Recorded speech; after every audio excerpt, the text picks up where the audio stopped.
Hello students, हम organism and population chapter में population interaction topic last topic cover करेंगे आज और इस चैप्टर को कंप्लीट करेंगे। पॉपुलेशन इंटरेक्शन में थोड़ा सा रिपीट करते हैं हम। म्यूटलिज्म, जिसमें दोनों स्पीसीज को बेनिफिट हुआ था, म्यूटलिज्म।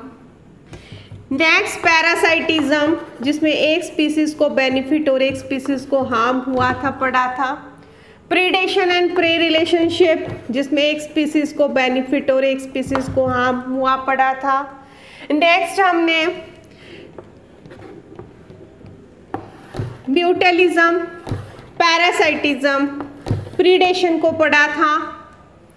नेक्स्ट हमने पढ़ा और जो आज डिस्कस करने जा रहे हैं कॉमेनलिज्म, कॉमेनलिज्म एंड अमेनलिज्म, अमेनलिज्म। दो खास रिलेशनशिप पढ़ने जा रहे हैं हम।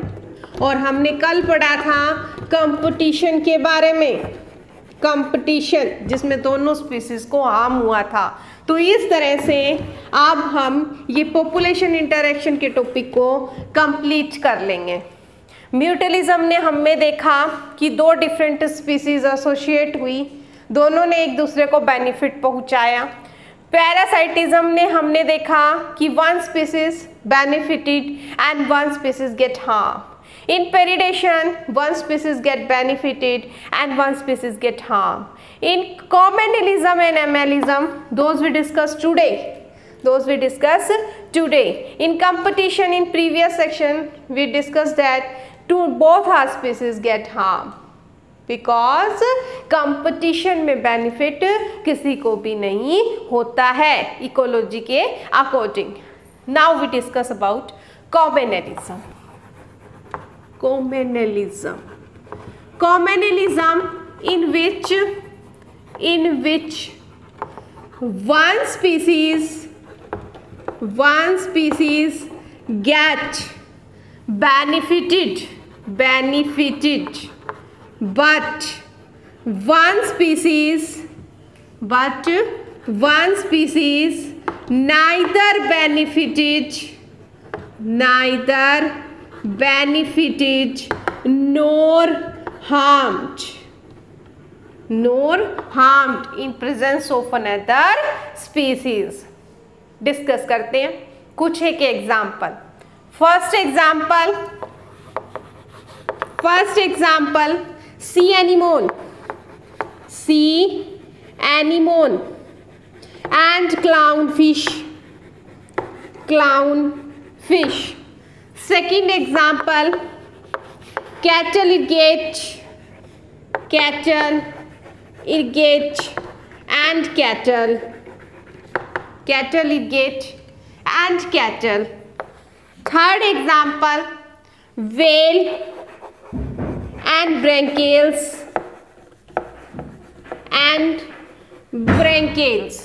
That is some example of communalism. We discuss one by one. In sea anemone and clownfish relationship, clownfish get benefited and sea anemone neither benefited nor harmed. How? Sea anemones have stinging or tentacle structure on upper side. ये sea anemone tentacle structure रखता है, stinging tentacle structure अपनी body के upper surface पर। इन tentacles और stinging sticky structure पर Clownfish अपने आप को प्रोटेक्ट कर लेती है, हाइड कर लेती है अपने आप को, ताकि प्रीडेटर से बचा जा सके। बट इससे सी एनीमोन को कोई भी नुकसान नहीं होता है, बट बेनिफिट होता है क्लाउनफिश को। That is communalism. Next example is cattle irrigate and cattle. irrigate की जो फीडिंग है इंसेक्ट पर फीड करता है। जब कैटल्स वहाँ से पास करती हैं तो सोइल जो है, सोइल को बॉदर कर देती हैं। सोइल को बॉदर करने से एक तरह की प्लोइंग सी कर देती हैं। सॉइल को प्लोइंग करने से जो इंसेक्ट हैं वो अपर साइड में आ जाते हैं, टॉपमोस्ट सॉइल पर आ जाते हैं और इरगेट उस पर इजीली फीड कर लेता है, जो उसके लिए बहुत ही हार्मफुल, बहुत ही इंपॉर्टेंट टास्क है, जो वो कर नहीं पाता है, वो with the help of cattle वो प्ले कर लेता है। Next is whale and barnacles. Whale fish and barnacles. Barnacles क्या होते हैं? जो रॉक पर पाए जाते हैं, क्रूस्टेशियस की स्पीसीज होती हैं, ये रॉक की सरफेस पर अटैच होते हैं।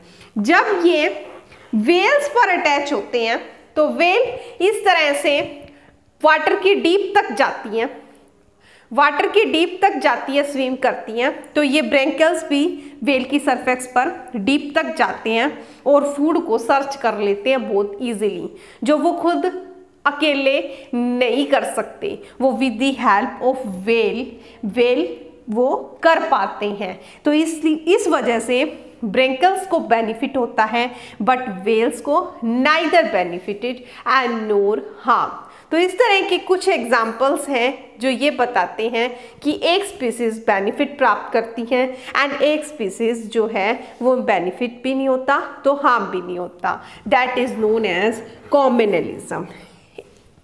That is very important. How? In NEET examination पूछा जाएगा आपसे कि sea anemone and clown fish are the example of commensalism. Cattle इरगेट एग्जाम्पल ऑफ कॉम्बिनलिज्म। म्यूटलिज्म दिया जाएगा, पैरासाइटिज्म दिया जाएगा, प्रीडेशन दिया जाएगा, एमेनलिज्म दिया जाएगा और आपको उसमें आइडेंटिफाई करना होगा। तो पॉपुलेशन इंटरैक्शन टॉपिक में से अधिकतर कंपटीशन के अंदर एग्जाम्पल दिए जाते हैं और पूछा जाता है ये किसका एग्जाम्पल है। So it is very important for us. Next interaction and last interaction of this chapter, amenalism। एक इस तरह का रिलेशनशिप जिसमें एक स्पीसीज उसकी प्रेजेंस में हार्म्ड होती है और अनदर स्पीसीज को उसके हार्म होने से ना तो बेनिफिट होता है ना ही लॉस होता है। एमेनलिज्म in which one species get harmed but another species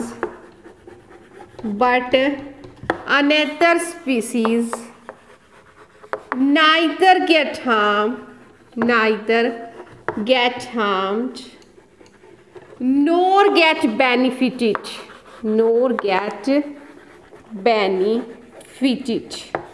For example, antibiotic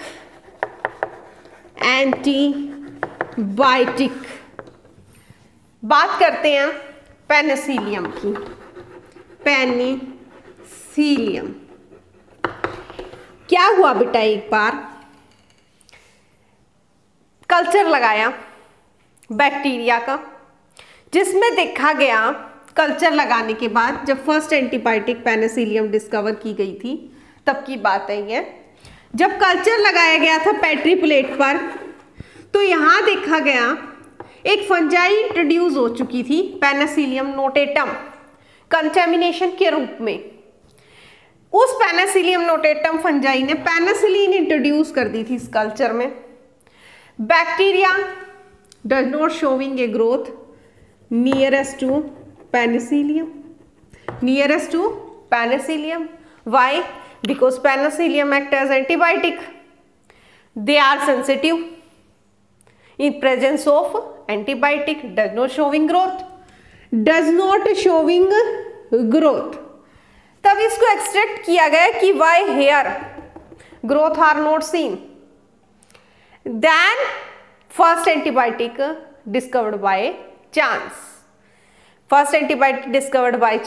That is the very important example of amenalism.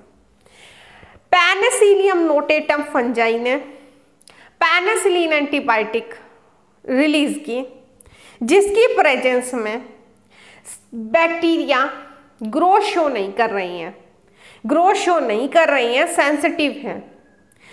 It means one species get harm, for example bacteria, but one species neither get benefited nor harm, for example Penicillium notatum. That is the important example of amenalism. तो आज हमने एमेनलिज्म और कॉमेनलिज्म को समझा, population interaction topic को complete किया। अब हम नेक्स्ट चैप्टर पढ़ेंगे आगे वाले लेक्चर में, इकोसिस्टम। Thank you.